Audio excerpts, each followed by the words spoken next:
நடிகர் விஜயின் ஜனநாயகன் திரைப்படம் தேர்தலுக்கு முன் வெளிவருமா? தமிழ் சினிமாவின் உச்ச நட்சத்திரம் என்றால் அது இப்போது தளபதி விஜய் தான். சூப்பர் ஸ்டார் ரஜினிகாந்தின் திரைப்படங்களையும் விட நடிகர் விஜயின் திரைப்படங்கள் அதிக வசூலை குவிக்கின்றன. இந்த நிலையில் விஜயின் ஜனநாயகன் திரைப்படம் பொங்கலை முன்னிட்டு திரைக்கு வர இருந்தது.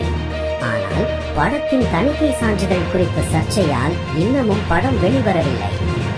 சென்னை உயர்நீதிமன்றத்தில் நடந்த வழக்கிலும் படக்குழுவுக்கு எந்தவித சாதகமான பதிலும் கிடைக்கவில்லை.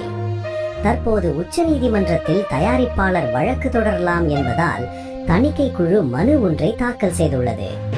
இதனால் படம் மேலும் இழுபறியை சந்திக்கும் என கோடம்பாக்க வட்டாரங்களில் பேசப்படுகிறது.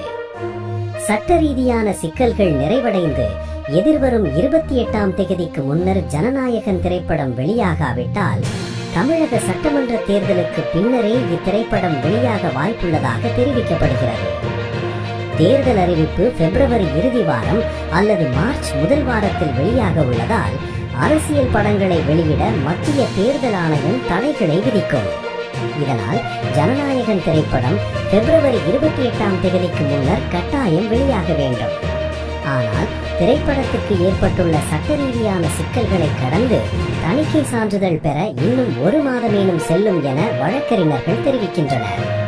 இதனால் ஜனநாயகன் திரைப்படம் தேர்தலுக்கு முன்னர் வெளிவர மிக குறைந்தளவான வாய்ப்புகளே உள்ளதாக கோடம்பாக்க வட்டாரங்களில் பேசப்படுகிறது.